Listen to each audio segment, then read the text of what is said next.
নমস্কার। ইন্ডিয়ান মঙ্কস পেজে আপনাদের আজকের ইতি তোমাদের ভগবান এই বইটি থেকে আলোচনায় আপনাদের সবাইকে স্বাগত। আদতে এতদিনে অনেকেই জানেন যে এটি বইটি ভগবানের লেখা সমস্ত চিঠির সংকলন। ভগবানের সময়টা এমন একটা সময় যেই সময়টা কিছু সময় চিঠি লেখার বিষয় ছিল এবং তারপর থেকে আর মোটামুটি ভগবান চিঠি লিখেছেন 2006 সাল অবধি। তারপর ন্যাচারালি ফোন এসে যায়, মোবাইল আসে, ইন্টারনেট আসে, হোয়াটসঅ্যাপ আসে, টেলিগ্রাম আসে, অনেক কিছু আসে। তারপর আর চিঠি লেখার বিষয়টা সেই অর্থে খুব একটা ছিল না। ভগবানের চিঠির ভক্তদের কাছে, মানে ভগবানের ভক্ত বা তার অনুরাগীদের কাছে চিঠির বিষয়টা 1985 সাল, মানে 1984 সাল অবধি তো ভগবান গুরুদেবকেই চিঠি লিখতেন। 1984 সালে গুরুদেবকে চিঠি লেখার পর 1985 সালে অন্য সবাইকে চিঠি লেখা শুরু। সেই চিঠির সমস্ত কিছু নিয়েই যাদেরকে চিঠি দিয়েছিলেন তাদেরকেও অসংখ্য কৃতজ্ঞতা যে তারা সেই চিঠিগুলো নিজেদের কাছে কেবলমাত্র কুক্ষিগত করে না রেখে সেই চিঠিগুলো দিয়ে দিয়েছেন মানুষের কাজে, যাতে ভগবানের সেই কথাগুলো, উপদেশগুলো মানুষ জানতে পারে। আজকের যেই চিঠিটি নিয়ে আলোচনা করার চেষ্টা করব, সেই চিঠির অনেকগুলো মূল বিষয় রয়েছে। তার মধ্যে এক অন্যতম মূল বিষয় হচ্ছে যে জ্ঞানের গভীরতায় তারতম্য রয়েছে। আজকের বিষয় হচ্ছে জ্ঞানের গভীরতায় তারতম্য হয় কেন। তো 10 নম্বর চিঠি এটি। অনেকদিন আলোচনা বন্ধ ছিল, মাঝে মধ্যেই হয়ে যাচ্ছে বন্ধ। আসলে সময়টা খুব একটা সুখকর সময় যাচ্ছে না। হয়তো যারা জানেন কেন যাচ্ছে না তারা জানেন, আর এটা নিয়ে আমি কথা বাড়াবো না। সে যাই হোক, কিন্তু এইবার থেকে একদম কথা দিচ্ছি, বলবো না, প্রার্থনা করছি ভগবানের কাছে যেন একদম নিয়মিতভাবে, ভীষণ নিয়মিতভাবে সব রকম চলে। এবং এখন মূলত ইন্ডিয়ান মঙ্কসে দুটি বই নিয়ে আলোচনা হবে। ইতি তোমাদের ভগবান থেকে, ভগবানের লেখা চিঠিগুলি থেকে আলোচনা হবে। এবং স্বামী শিষ্য সংবাদ বেশি আর বাকি নেই বইটি শেষ হতে। বাকি দুদিন, মানে সোম বুধ শুক্র আলোচনার মধ্যে দুদিন স্বামী শিষ্য সংবাদ আলোচনা হবে এবং একদিনেই চিঠির বইটি ভগবানের আলোচনা হবে। তারপর স্বামী শিষ্য সংবাদ শেষ হলে আবার আমরা ওই বাকি 2 দিন অন্য দুটো বইতে ফেরত যাব। ভগবানের ইষ্টদেব ছিলেন ঠাকুর। তো ভগবান প্রতিটি চিঠি শুরু করতেন শ্রী শ্রী রামকৃষ্ণ শরণং বলে। হ্যাঁ, আচ্ছা, আমার ভয়েস কি ঠিকঠাক আসছে? কথা ঠিকঠাক শোনা যাচ্ছে? একটু যদি জানান তাহলে খুব ভালো হয়, তাহলে আমার পক্ষে একটু সুবিধা হয়। শ্রী শ্রী রামকৃষ্ণ শরণং, গৌহাটি 27/9/88। সুভাষিস নয়ন, প্রণাম প্রণাম। সবাইকে আমার প্রণাম। যারা রয়েছেন লাইভে, যারা আসবেন, সবাইকে আমার প্রণাম, বা যারা নেই। ভগবান এই চিঠি লিখছেন গৌহাটি থেকে 27/9/88। ভগবান তখনও রেলে চাকরি করতেন। 56B মালিগাঁও থেকে এই চিঠিটি লেখা হচ্ছে, মানে গৌহাটি থেকে লেখা হচ্ছে। ভগবান তখনও চাকরি করছেন। ভগবান তার ভাইকে চিঠি লিখছেন। প্রিয় ভাই। সাধারণত আমরা ভাইকে চিঠি লিখলে কি লিখি? পরিবারের কথা জিজ্ঞাসা করি, এই কেমন আছে, সে কেমন আছে, পরিবারের নানান কিছু। কিন্তু ভগবান তার ভাইকে কি বলছেন? প্রিয় ভাই, তোমার চিঠি পেয়েছি। যা জানতে চেয়েছো সে ব্যাপারটা কঠিন। কি জানতে চেয়েছে তা তো জানা যাচ্ছে না, কিন্তু এটুকু বোঝা যাচ্ছে সে ভগবানের কাছে আধ্যাত্মিক জ্ঞান লাভের বিষয়ে কিছু জানতে চেয়েছে। নইলে ভগবান এটা বলতেন না যে যা জানতে চেয়েছো সে ব্যাপারটা কঠিন। ধ্যান ধারণা, সাধন ভজন, শাস্ত্রজ্ঞান না থাকলে আধ্যাত্মিকতার সব বোঝা যায় না। আধ্যাত্মিকতা বুঝতে গেলে তাহলে কি লাগবে? ধ্যান ধারণা, সাধন ভজন, শাস্ত্রজ্ঞান না থাকলে। এগুলো প্রাইমারি, ভীষণ ভীষণ প্রাইমারি। প্রথমে এবার একটু ব্যাখ্যায় আসি। ধ্যান ধারণা এই বিষয়টা কি? ধ্যান ধারণা হচ্ছে, ধ্যান তো নানান রকম ভাবে হয়, সেটা নিয়ে বিশদ ব্যাখ্যায় যেমন না, সেটা নিয়ে অনেকবার কথা বলেছি। ধারণা হচ্ছে যে আমরা বই পড়ছি এবং সেটা নিয়ে চিন্তা করছি, এবং চিন্তা করতে করতে একটা ধারণা হচ্ছে, মানে কোনো বইতে কোনো কিছু বিষয়ে লিখে দেয়া রইলো এবং সেটাই আমার ধারণা হয়ে গেল না, যেটা লিখে দেয়া হলো সেটা চিন্তা করতে করতে আমার মধ্যেও কিছু একটা উদয় হবে। ভাবতে ভাবতে ভাবের উদয় হয়, এটা ভগবান বারবার বলেন আমাদেরকে যে ভাবতে ভাবতে ভাবের উদয় হয়। তো এই যে ভাবতে ভাবতে ভাবের উদয়, আমি এই যে লেখাটা পড়লাম যে ধ্যান ধারণা সাধন ভজন শাস্ত্রজ্ঞান না থাকলে আধ্যাত্মিকতা সব বোঝা যায় না, এই কথাটা পড়ে ফেলে দেওয়া নয়, এই কথাটা নিয়ে চিন্তা। যেমন আমরা পরীক্ষা থাকলে সারাদিন চিন্তা করি যে এই আমরা পড়াটাকে মনে করি, ঠিক এইভাবে আধ্যাত্মিক বিষয়ের কোনো এক যেই লাইনটা মনে গেঁথে যায় সেই লাইনটাকে মনে করতে হয়, তাহলে মনে করতে করতে সেটা ধারণা হয়। তাই বলছেন যে ধ্যান ধারণা সাধন ভজন শাস্ত্রজ্ঞান না থাকলে আধ্যাত্মিকতা সব বোঝা যায় না। ঈশ্বর তত্ত্বের ধারণা শেষ। এবার সাধন ভজন, এই যে আমরা ধ্যান করছি এবং সাথে সাথে ধারণা হচ্ছে, এটাকেই বলা হচ্ছে অশোকবাবু ওম নমঃ নারায়ণ, এটাকেই বলা হচ্ছে সাধন ভজন। সাধন, এই যে আমরা পড়ছি, পড়ে চিন্তা করছি, এটাকেই বলা হচ্ছে সাধন, এটাই সাধন পথ। সাধন এবং ভজন মানে তাকে আমি ভজনা করছি। ভজনা করা মানে সারাক্ষণ ঠাকুর ঘরে বসে পাঁচালি পড়া বা ধূপ ঘোরানো নয়। ভজন মানে আমি তার কথা চিন্তা করছি, তাকে ভজনা করছি, সাধন ভজন। এবং শাস্ত্রজ্ঞান মানে শাস্ত্রের বিষয়ে কিছুটা না জানা থাকলে আধ্যাত্মিকতা সব বোঝা যায় না। এবং এর সাথে অবশ্যই গুরুকৃপা, এর সাথে ভীষণ রকমের গুরুকৃপার প্রয়োজন হয়। সরি, হ্যাঁ, যা জানতে চেয়েছো ব্যাপারটা কঠিন। ধ্যান ধারণা সাধন ভজন শাস্ত্রজ্ঞান না থাকলে আধ্যাত্মিকতা সব বোঝা যায় না। ঈশ্বর তত্ত্বের ধারণা শেষ করা যায় না, বলছি ঈশ্বর তত্ত্বের ধারণা শেষই করা যায় না। বলছি ঈশ্বর তত্ত্বের ধারণা হাজার, ধ্যান ধারণা সাধন ভজন শাস্ত্রজ্ঞান গুরুকৃপা, কিছুতেই ঈশ্বর তত্ত্বের ধারণা শেষ করা যায় না। এই কথাটার সাথে আমরা মিল পাই ঠাকুরের সেই কথার যে অনন্তের ইতি করতে নেই। ঈশ্বর তত্ত্বের মিল পাওয়া যায় না। সমুদ্রের যেমন তল পাওয়া যায় না, তেমন এই ঈশ্বরীয় পথে চলতে চলতে চলতে এই ঈশ্বরীয় পথেরও তল পাওয়া যায় না।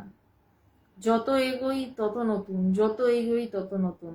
ভগবান প্রত্যেকটা মুহূর্তে বলেন যে আমি প্রত্যেক মুহূর্তে নতুন কিছু বোধ করছি, নতুন কিছু বোধ করছি। তার অজাতবাদের নির্বিকল্প সমাধি 1984 সালে হয়ে যাওয়ার পরও সে প্রত্যেকটা মুহূর্তে বলছে যে আমি নতুন কিছু বোধ করছি, আজকে এটা আমার নতুন হলো। সুতরাং অনন্তের ইতি করতে নেই। পূর্ব জন্মের কামনা বাসনার ফল এই দেহ। মা বলছেন, শারদা মা বলছেন যে যদি একটা সন্দেশ খাওয়ার বাসনা নিয়েও মারা যায় তাহলেও সে জন্মায়। তো সেখানে অনেক জন্মের আমরা কিছু বাসনা পূর্তি করতেই আমরা এই দেহটাকে ধারণ করি। এই দেহটাকে আমরা ধারণ করি, দেহটা আমাদের কিন্তু ধারণ করে না। কথাটাকে বোঝার বিষয় রয়েছে। যেমন আমরা মোবাইলটাকে ব্যবহার করি, এটাই হওয়া উচিত ছিল, কিন্তু আজকাল হয়ে গেছে, আজকাল অনেক বছরই হয়ে গেছে মোবাইল আমাদেরকে ব্যবহার করে। আমরা কিন্তু মোবাইলের পরিচালক নই, মোবাইল আমাদের পরিচালক। মোবাইল আমাদেরকে টানে, এই রিলস দেখবো, এইটা দেখবো, সেইটা দেখবো, আমরা মোবাইলের পিছনে দৌড়াই। রমেন প্রণাম। তো ঠিক তেমনি আমরা দেহটাকে ধারণ করেছি। আমরা অর্থে আমার কামনা বাসনা এই দেহটাকে ধারণ করতে বাধ্য করেছে। এই দেহটা কিন্তু সেই কামনা বাসনা চরিতার্থ করার জন্য দৌড়ে বেড়াচ্ছে, কিন্তু এই কামনা বাসনা দেহটাকে ধারণ করেছে। এবার দেহটার কাজ একটা সময় কামনা বাসনা চরিতার্থ করাটাকে শেষ করে আসল যেই কামনা, জ্ঞান লাভের যেই কামনা, সেইটাকে চরিতার্থ করা। ঠাকুর বলছেন ঈশ্বর লাভ জীবনের একমাত্র উদ্দেশ্য, সেইটাকে চেষ্টা করা। সেটা না করে দেহটা আরো অনেক কিছু করছে। যাই হোক, বলছেন যে পূর্ব জন্মের কামনা বাসনার ফল এই দেহ, কারণ যেই কামনা বাসনা ফলপ্রসূ না হলে আমরা জ্ঞান লাভের দিকে যেতে পারছি না, বা যেই কামনা বাসনাগুলোকে আমরা ধূর্তর কামনা বাসনা, আগে আমার জ্ঞান লাভ করতে হবে, নিজেকে জানতে হবে।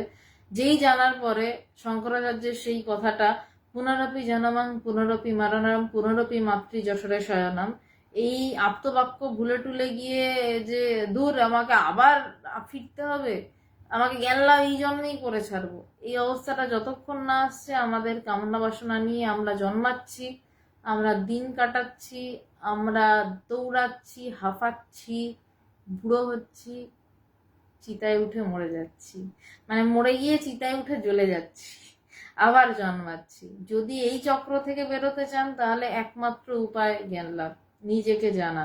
সেটা জানার জন্য কোনো পাহাড়ে যাওয়ার দরকার নেই, হিমালয়ে যাওয়ার দরকার নেই, হিমালয় সৌন্দর্য দেখতে যেতে পারেন, কোথাও যাওয়ার দরকার নেই। এক হচ্ছে গুরুর পাদপদ্ম, আর এক হচ্ছে নিজের ঘর, সর্বশ্রেষ্ঠ জায়গা।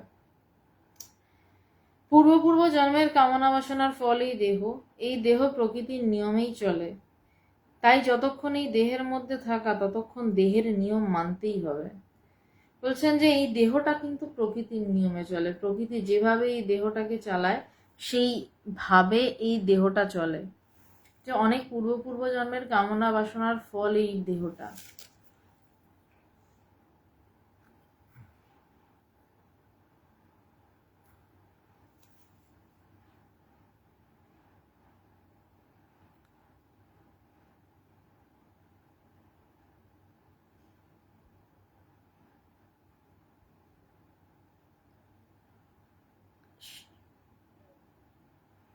হ্যাঁ, শোনা যাচ্ছে?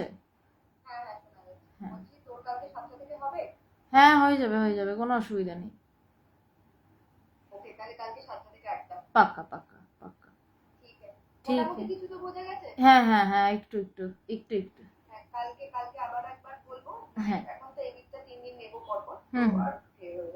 ঠিক আছে ঠিক আছে। Thank you, tata, bye bye by.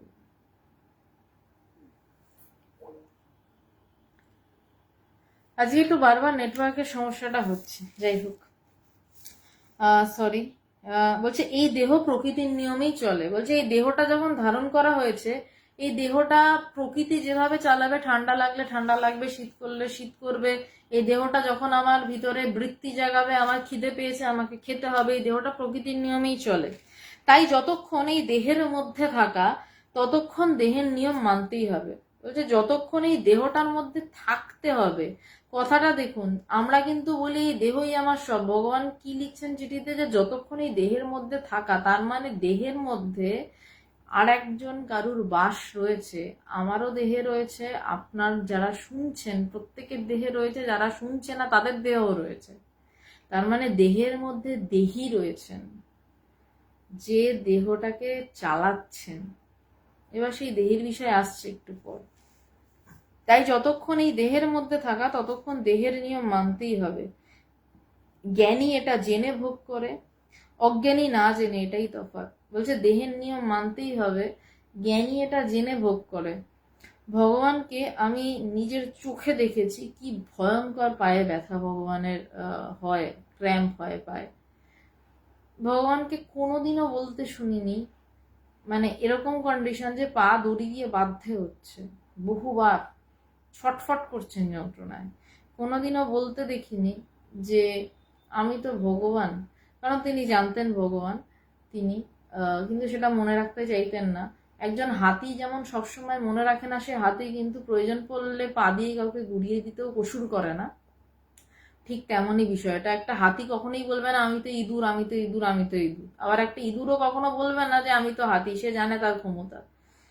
কিন্তু ভগবানকে কোনোদিনও বলতে শুনিনি যে মা আমার পায়ের ব্যথাটা কমিয়ে দাও।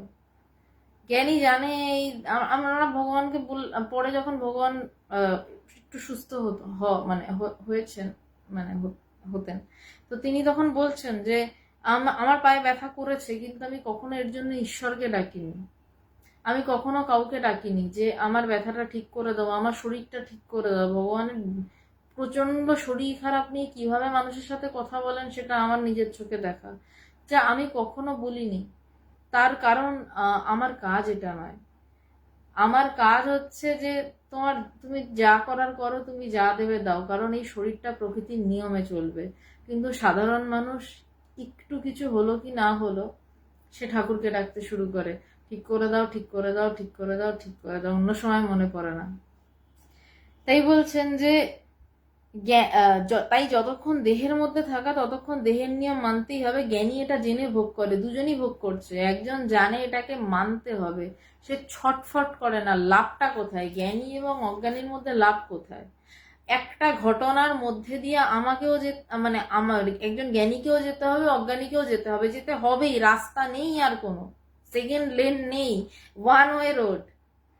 কিন্তু জ্ঞানী জানে এটা ওয়ান ওয়ে রোড, সে মাথা ঠান্ডা করে গাড়িটা চালায়। আর আরেকজন অজ্ঞানী জানে যে এটা ওয়ান ওয়ে রোড, কিন্তু সে লাফালাফি করে ছটফট করে গাড়িটা গিয়ে ডিভাইডারে ধাক্কা মেরে দেয়, মেরে দিয়ে আহত হয়। কোনটা লাভ? যখন জানেনি এই রাস্তাটা দিয়ে আমাকে যেতে হবে, এই রাস্তার দুদিক দিয়ে হু হু করে গাড়ি আসছে, এই রাস্তাটা দিয়েই আমায় ক্রস করতে হবে, তাহলে মাথা ঠান্ডা করে গাড়ির স্টিয়ারিংটা ঠিক করে ধরে রাস্তাটা পেরিয়ে যাওয়া, নাকি ছটফট করে লাফালাফি করে অ্যাক্সিডেন্ট করে হসপিটালে শুয়ে থাকা? নিশ্চয়ই মাথা ঠান্ডা করে যাওয়াটাই ভালো। তো জ্ঞানীর কাজ এটা। জীবনটা সে যেমন ভোগ বা দুর্ভোগ কাটায়, মানে জ্ঞানীর কোনোটাই দুর্ভোগ নয়, সবটাই ভোগ। কারণ সবটাই সে জানে এটা কাটবে, তো সবটাই সে মানে হাসি মুখে নেয়। আর অজ্ঞানী ছটফট করতে করতে টেনশনে শেষ হয়ে লাফালাফি করতে করতে কাটায়। এইটাই হচ্ছে তফাৎ। ঠাকুর রামকৃষ্ণ, বিবেকানন্দ, শঙ্করাচার্য, মহর্ষি রমন শরীরের ব্যাধিতে ভুগেছেন। আচ্ছা, এই লাইনটা যে আছে সেটা আমি জানতাম না। তো বলছে ঠাকুর রামকৃষ্ণদেব কিভাবে ভুগেছেন, মানে ক্যান্সারে ভয়ঙ্কর কষ্ট পেয়েছেন। বিবেকানন্দ কত রকমের তার রোগ ছিল। শঙ্করাচার্য, মহর্ষি রমন প্রত্যেকে শরীরের ব্যাধিতে ভুগেছেন, কষ্টও পেয়েছেন, কিন্তু মোহগ্রস্ত হননি। বলছে তারা সবাই কষ্ট পেয়েছেন। আমি ভগবানকে ভয়ঙ্কর কষ্ট পেতে দেখেছি শরীরের জন্য, কিন্তু কোনো সময়ের জন্য মুখ দিয়ে বলতে শুনিনি যে আমি আর পারছি না, মা আমার কষ্ট কমিয়ে দাও। কোনো দিন না, কোনো মুহূর্তের জন্য না। কিন্তু মোহগ্রস্ত হননি। সংসারের কষ্ট যতটুকু, তার চেয়ে গেলাম গেলাম ভাব বেশি। বলছেন যে সংসারীর কষ্ট যতটুকু, ভগবান লিখছেন, ভগবান নিজেও কিন্তু সংসারী বাইরে থেকে দেখতে গেলে। কিন্তু সংসার মানে কি? প্রথম কথা, সংসার মানে কি? একটা দেওয়াল, তার মধ্যেখানে কিছু কয়েকটা দুটো তিনটা মানুষ, এর নাম সংসার? নাকি আমার দেহটাই আমার একটা সংসার? সকালবেলা উঠে আমরা এটাকে নিয়ে দাঁত মাজাই, তারপর আমরা ড্রেস আপ করি, তারপর এই দেহটাকে খাওয়াই, আমরা নিজেরাই একটা সংসার। একটা বাড়ি বানিয়ে তার মধ্যে চৌহদ দিই, এটার নাম সংসার নয়। আমি নিজেই একটা সংসার। তো সংসারী মানে হচ্ছে আমাকে বিয়ে করতে হবে, আমার একটা হাজবেন্ড থাকবে বা একটা বউ থাকবে, তার সাথে একটি বাচ্চা থাকবে, সাথে বাবা মা থাকবে, এর নাম সংসার নয়। আমিই সংসার। তো বলছে এই সংসারীর কষ্ট যতটুকু, তার চেয়ে গেলাম গেলাম ভাব বেশি। যে সারাক্ষণ ভয়ে থাকে, এই হয়ে গেল, ওই হয়ে গেল, সেই হয়ে গেল, কি করে চলবে। ভগবান একটা ভীষণ সুন্দর উদাহরণ দিতেন আমাদের, যে একটা হরিণ বা যখন জঙ্গলে ঘাস খায়, সে শান্তিতে ঘাস খেতে পারে না। একটু ঘাস খায়, একটু মাথা তুলে এদিক ওদিক তাকিয়ে দেখে, বাঘ আসছে না তো, সিংহ আসছে না তো। সংসারীর অবস্থাটা ঠিক সেরকম। সংসারীর অবস্থা হচ্ছে সে একটু ভোগ করতে চেষ্টা করে, তারপরেই মাথা উঁচিয়ে এই গেলাম গেলাম গেলাম, এই বোধহয় এই বন্ধ হয়ে গেল, এই বোধহয় ওই হলো। বা পাশের বাড়ি কেউ একটা কিছু ভালো কিছু কিনে ফেললো, সাথে সাথে তার আমাকেও এটা কিনতে হবে, আবার দৌড় শুরু। সে শান্তিতে ঘাসটা সামনে রয়েছে, সবুজ ঘাস, খেতে পাচ্ছে না। সুন্দর যদি ভোগ করতে চায়, সংসারী ভোগও করতে পারছে না, সে তারপরেও ছুটছে, দৌড়াচ্ছে। বলছে জ্ঞানী মৃত্যুর জন্য প্রস্তুত হয়ে থাকে। বললাম না, এই চিঠিটা তো অনেকগুলো ভাগ রয়েছে। বলছে জ্ঞানী কি না, জ্ঞানী মৃত্যুর জন্য রেডি যে কোনো সময়। যে কারণ সে জানে এ জগৎ সত্য নয়, সে রেডি যে ঠিক আছে, আমি যে কোনো সময় তৈরি মরার জন্য। মরেই, কারণ সে জানে কেন তৈরি সে মরার জন্য। সে জানে মৃত্যু বলে আদৌ কিছু হয় না। সে এটাও জানে জন্ম বলে আদৌ কিছু হয় না। সে সেটা জানে, মানে সেটা বই পড়ে জানে না, সে সেটা অনুভব করে জানে যে জন্ম মৃত্যু বলে কিছু হয় না। রোজ রাত্রে ঘুমাতে যায়, এর বেশি আর কিছু বলছি না। তো সে জানে জন্ম বা মৃত্যু বলে আদতে কিছু হয় না, তাহলে সে কেন রেডি থাকবে না? সে তো ঘুমের জন্য রেডি থাকে, তাহলে মৃত্যুর জন্য রেডি থাকতে কি বা প্রবলেম? সংসারীদের কাছে আমি মরে যাব, কিছুদিন আগে আমি একজনকে বলছিলাম, একটা খুব মানে এটা গাড়ি নিয়ে যাচ্ছি, তো খুব রাস্তাটা খুব মানে ওটা অদ্ভুত টাইপের লেন, চালাতে অসুবিধা, পাহাড়ি একটা রাস্তা। তো সে বলছে, বাবা কি রাস্তা। আমি বলছি মরে, মানে আমি জ্ঞানী এটা প্রতিপন্ন কিছু করতে চাইছি না, আমি জাস্ট কথোপকথন বলছি। আমি বলছি মরে গেলে মরে যাবে, এত কথার কি আছে? মরে যাবে, সিম্পল। পাশে খাদ রয়েছে, হাত পা তো ভাঙবে না, মরে যাবে। সে বলছে, বাবা আমার বাড়িতে ছোট দুটো বাচ্চা রয়েছে, কান্নাকাটি করবে। মরে গেলে সে কোথায় থাকবে সে জানে না। সে মরে যাওয়া তো দূরস্থ, সে রাত্রে ঘুমিয়ে পড়লে তার বাচ্চাদের কথা মনে থাকে না, কিন্তু সে এতটাই মোহগ্রস্ত, এটাই হওয়া স্বাভাবিক সংসারীদের ক্ষেত্রে। সে বলছে আমার দুটো বাচ্চা রয়েছে, আমার একটা বউ রয়েছে, কিভাবে ওদের চলবে। সে সামান্যতম যখন গভীর ঘুমে থাকে তখনই তার মাথায় থাকে না যে সে নিজে পুরুষ না নারী। তারপর তো অনেক পরে আসছে প্রসঙ্গ বাচ্চাদের, অনেক পরে প্রসঙ্গ আসছে তার বউয়ের, কিন্তু সে ভীষণ চিন্তিত যে কি হবে। কিন্তু জ্ঞানীরা জানে যে মরে গেলে কিচ্ছু হবে না। প্রথমত তার নিজের কিছু হবে না, কারণ মরে যাওয়া বলে কিছু হয় না। শুধু এই শরীরটা পড়ে থাকে একটা নিষ্প্রাণ হয়ে, ঘুমের সময়ও শরীরটা নিষ্প্রাণ হয়ে পড়ে থাকে, ওই সময় নিষ্প্রাণ হয়ে পড়ে থাকে, ঘুমের সময় নিঃশ্বাসটুকু চলে, আর মরে গেলে নিঃশ্বাস চলে না। এই তো তফাৎ, এর বেশি কি আর আছে? আর তারা মোহগ্রস্ত নয় কারোর প্রতি যে এর কি হবে, তারা জানে সবার চালানো হচ্ছে ঈশ্বরের হাতে, চালিকা শক্তি ঈশ্বর, সে কিচ্ছু চালায় না, কারণ তার মধ্যে কোনো কর্তাবোধ থাকে না। সংসারীরা বা যারা জ্ঞান লাভ করেনি তাদের মধ্যে কর্তাবোধ থাকে, আমি করছি, আমি দেখছি, আমি দেখব। কিন্তু জ্ঞানীর মধ্যে কোনো রকম ভাবে কোনো কর্তাবোধ থাকে না। তাই তারা জানে বই গেল আমার, তাই তারা মৃত্যুর জন্য রেডি হয়ে থাকে যে মরলে মরবো, কোনো ব্যাপার না, মরে গেলে মরে যাবো, আর যত তাড়াতাড়ি মরবো তত তাড়াতাড়ি ভালো, কারণ তারা জানে এই জগৎ বলেই কিছু নেই।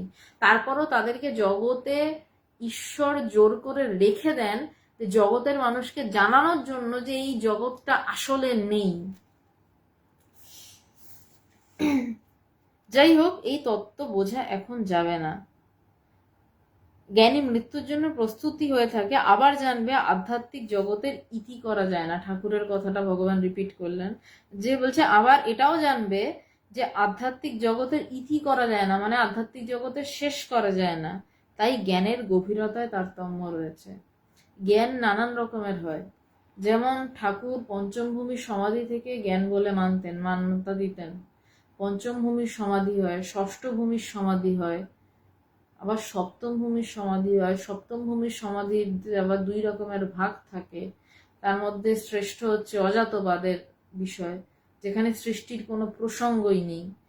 যেমন মধুসূদন সরস্বতী ঠাকুর অনেকটা লিবারেল ছিলেন, তিনি মেনে নিয়েছেন, পঞ্চম ভূমির সমাধিটাকেও মান্যতা দিয়েছেন।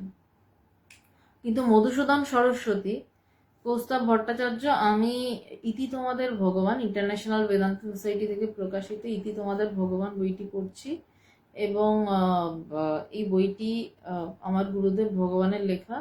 আর দ্বিতীয় কথা, কৌস্তব ভট্টাচার্য মনে হয় না আপনি আমাকে ডাইরেক্টলি চেনেন। তো স্বাভাবিক, আপাতত সামাজিক যে বিষয় সম্বোধনে পড়ছো না বলে আপনি করে কথা বলাটাই শ্রেয় বলে আমার মনে হয়, কারণ আপনার সাথে আমার কোনো ব্যক্তিগত পরিচয় নেই। ভালো থাকবেন। তো যাই হোক, আধ্যাত্মিক জগতের ইতি করা যায় না, তাই জ্ঞানের গভীরতায় তারতম্য রয়েছে। তো এই যে সপ্তম ভূমির সমাধি, মধুসূদন সরস্বতী, হয়তো আপনারা নাম শুনবেন, তিনি সপ্তম ভূমির সমাধি ছাড়া আর কোনো ভূমির সমাধিতে মান্যতাই দিতেন না। সমাধি মানে কি? খুব সহজ ভাষায়, মনটা এক লহমার জন্য হলেও উড়ে যাওয়া। তারপর এক লহমার জন্য যদি চিন্তা শূন্য অবস্থা হয়, তখনই জ্ঞান লাভ হয়, এবং তারপর আর চিন্তা এলেও সেই চিন্তা, মানে সেই জ্ঞানাগ্নি জ্বলে গেছে, Kaustav Bhattacharya, welcome, thank you so much. জ্ঞানাগ্নি তার জ্বলে গেছে যেই মুহূর্তে, মানে একটা দেশলাই কাঠিতে ফস করে আগুন জ্বালিয়ে যদি কেরোসিনের উপর ঢেলে দিই কতক্ষণ সময় লাগবে? এই চুটকি একটা দেশলাই কাঠি জ্বালালাম, ফস করে আগুন ধরে এটা কেরোসিনে ফেলে দিলাম। তেমনি এক লহমার জন্য যদি মন চিন্তা শূন্য হয়, ওই জ্ঞানাগ্নিতে ওই কেরোসিন তেল পড়ে গেল, আগুন ধরে গেল সাথে সাথে, এবং তখন কোনোভাবেই চিন্তা আর ওইভাবে ঘিরে ধরতে পারে না। চিন্তাটা তখন আমরা চালিত করি চিন্তাকে, মানে আমরা যার জ্ঞান লাভ হয়েছে সে চিন্তাকে চালনা করে, চিন্তা তাকে চালনা করে না। কেমন ভাবে চিন্তা আমাদেরকে চালনা করে? এই ঘুম থেকে উঠে মনে হলো যে এবার আমার কি কাজ, আমাকে দাঁত মাজতে হবে, দৌড়ালাম। তারপর যে মুহূর্তে মনে হলো আমাকে একটা জল খেতে হবে, গেলাম। যে মুহূর্তে মনে হলো একটা সিনেমা দেখলে ভালো হয়, আমার মন আমাকে উস্কাচ্ছে, আমি সেইভাবে দৌড়াচ্ছি। যারা জ্ঞানী তাদের কি হয়, চিন্তা ওঠে, কিন্তু কোন চিন্তাটাকে তারা নেবে, কোন চিন্তাটাকে নেবে না, সেটা তাদের হাতে থাকে। আর অজ্ঞানীরা যেহেতু চঞ্চল, দৌড়াচ্ছে, তাই জন্য এইটা তাদের হাতে থাকে না, যে কোন চিন্তাটা নেবে বা কোন চিন্তাটা নেবে না। তারা চিন্তার পেছনে দৌড়ায়, আর জ্ঞানীর পেছনে চিন্তা দৌড়ায়। দুটো তফাৎ রয়েছে। অজ্ঞানী চিন্তার পেছনে দৌড়ায়, জ্ঞানীর পেছনে চিন্তা দৌড়ায়। জ্ঞানী সিলেক্ট করে যে এই চিন্তাটা তুমি আমার পেছনে এসো। জ্ঞানী কি সিনেমা দেখে না? দেখে। কিভাবে দেখে? যে আমি সিনেমা দেখবো, অনেকগুলো চিন্তার মধ্যে অনেকগুলো চিন্তা তার ওঠেও না, তার মন ভীষণ শান্ত, তার মধ্যেও সে হয়তো একটা চিন্তা উঠলো, সে স্থির করলো আমি এটা করবো, তবে সেটা করে। আধ্যাত্মিক জগতে রীতি করা যায় না, তাই জ্ঞানের গভীরতায় তারতম্য রয়েছে। যাই হোক, এই তত্ত্ব এখন বোঝা যাবে না, তাই বলছে জ্ঞানের গভীরতায় তারতম্য রয়েছে। যার একেবারে মন উড়ে যায়, সপ্তম ভূমির নির্বিকল্প সমাধি, সেই সপ্তম ভূমির সমাধি যার হয়েছে, যার পঞ্চম ভূমির সমাধি হয়েছে, তার মন তখনও রয়েছে। মানে যেমন ধরুন, এটা আমি জ্ঞান যোগে পড়েছিলাম, স্বামীজির কথা, দুর্ধর্ষ লেগেছিল। পড়েছিলাম প্রায় 10 বছর আগে, এখনো কথাটা মাথায় রেজিস্টার হয়ে আছে একদম লাইনগুলো। বলছেন যে স্বামীজি, একটা বিশাল হেজাক লাইট জ্বলছে, হেজাক লাইট সবাই জানেন, যে তার সামনে একটা কালো পর্দা টাঙানো রয়েছে। বোঝা যাচ্ছে পিছনে একটা হেজাক লাইট রয়েছে, কিন্তু কালো পর্দার জন্য লাইটটা দেখা যাচ্ছে না। তো বলছে পর্দাটা একটা ছোট্ট ফুটো করা হলো পিন দিয়ে, হেজাক লাইটের একটা রশ্মি এলো, বোঝা গেল যে হ্যাঁ, হেজাক লাইটের একটা পাওয়ার আছে, সেটাও এক প্রকার সমাধি। মানে যদি বলি মনটা একটু সরলো, ব্রহ্ম হচ্ছে সেই বিভৎস হেজাক লাইট, প্রচন্ড পাওয়ারে, তার সামনে কালো পর্দার মন একটু সরলো, এক প্রকার সমাধি।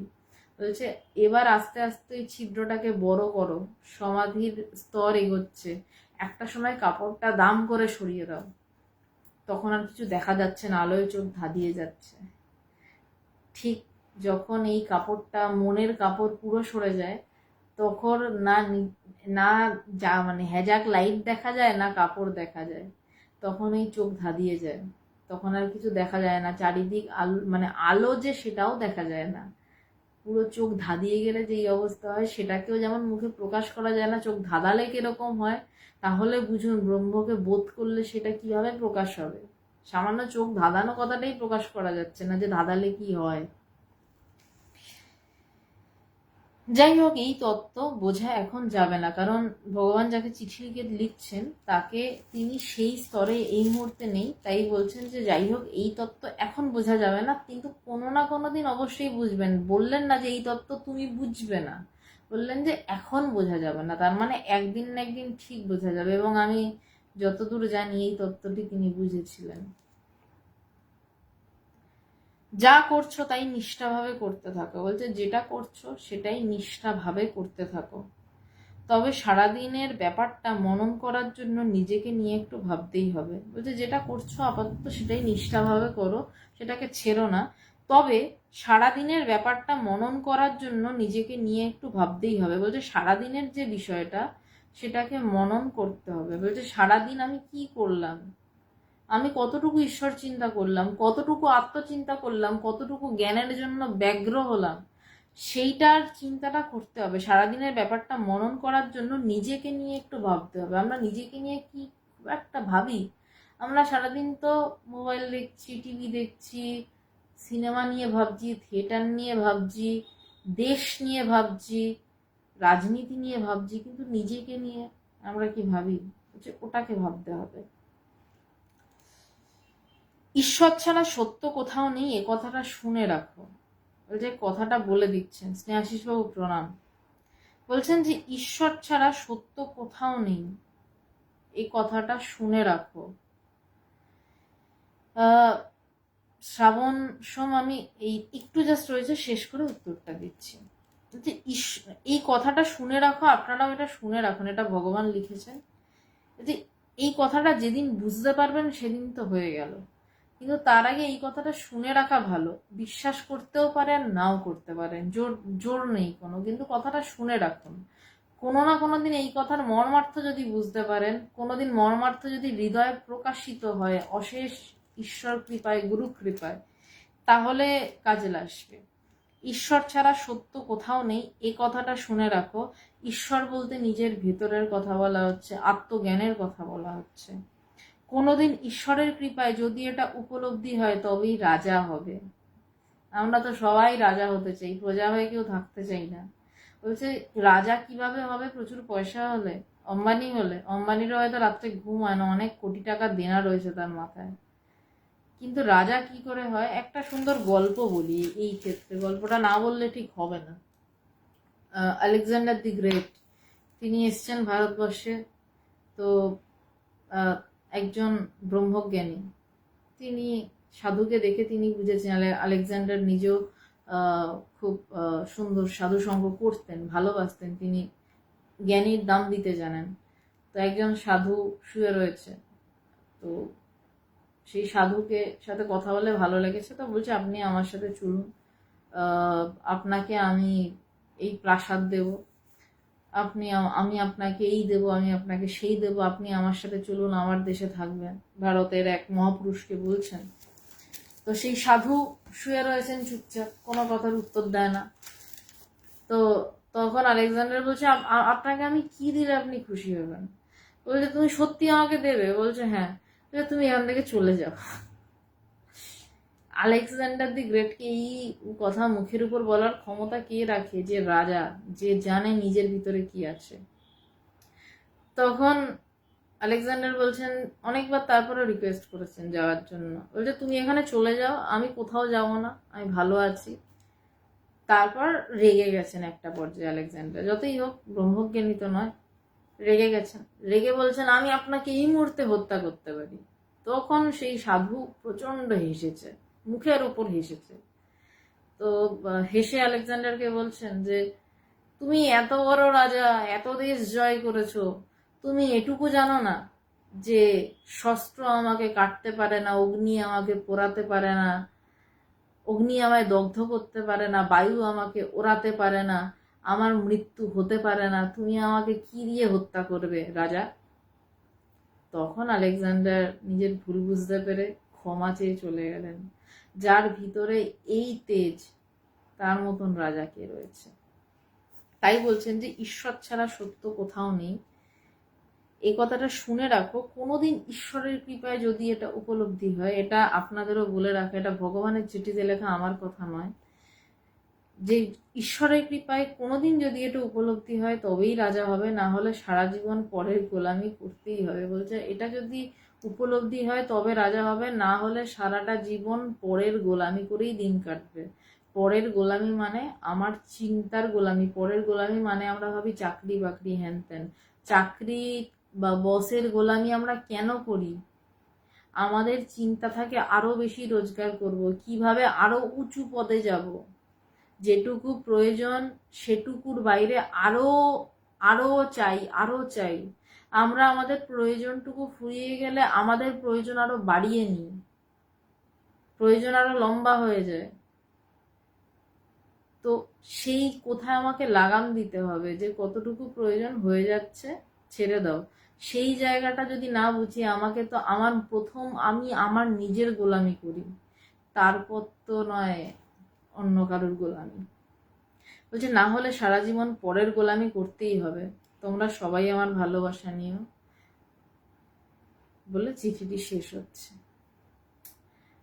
আজকে চিঠিটা এই অবধি থাক, 10 নম্বর চিঠি, ভগবানের লেখা চিঠি। এবার শ্রাবণ সোম, কিভাবে ওভার থিঙ্কিং কন্ট্রোল করব। খুব সহজ একটা উপায় বলি। ওভার থিঙ্কিংটা হবে তো, প্রথম প্রথম উপায়টা কঠিন বলবো না, একটু আয়ত্ত করতে সমস্যা হবে, কিন্তু একবার যদি আয়ত্ত হয়ে যায় আর এটা নিয়ে সমস্যা হবে না।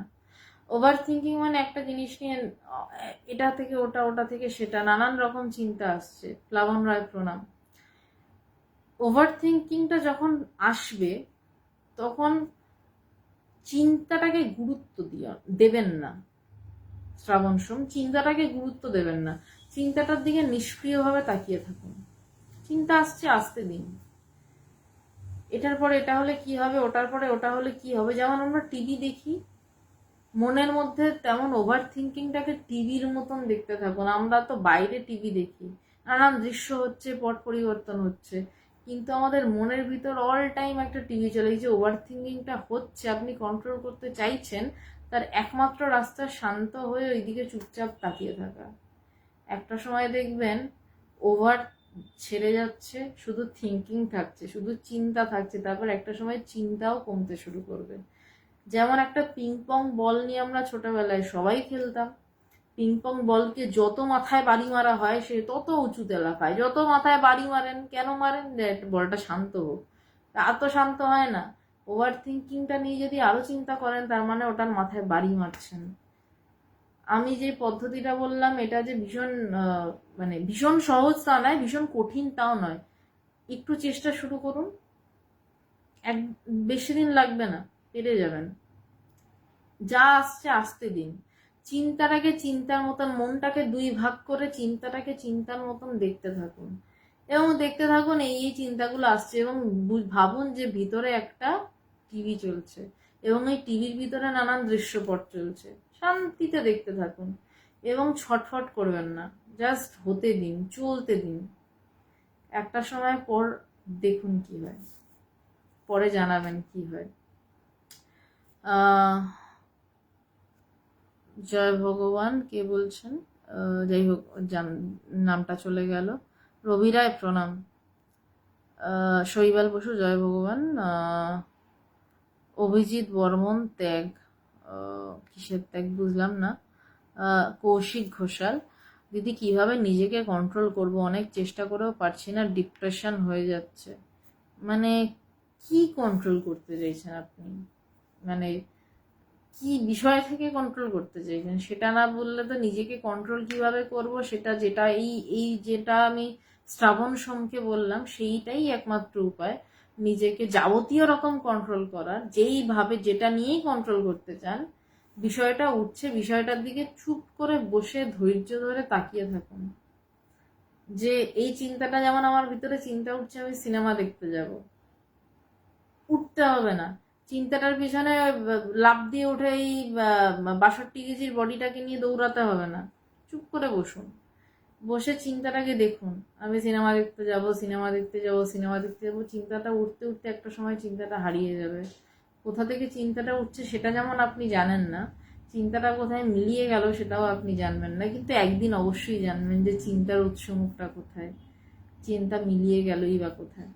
তো নিজেকে কন্ট্রোল করতে গেলে, নিজেকে কন্ট্রোল করা মানে হচ্ছে আপনার চিন্তা কিছু আপনাকে ডিস্টার্ব করছে, সেটার জন্যই নিজেকে কন্ট্রোল করার বিষয়টা।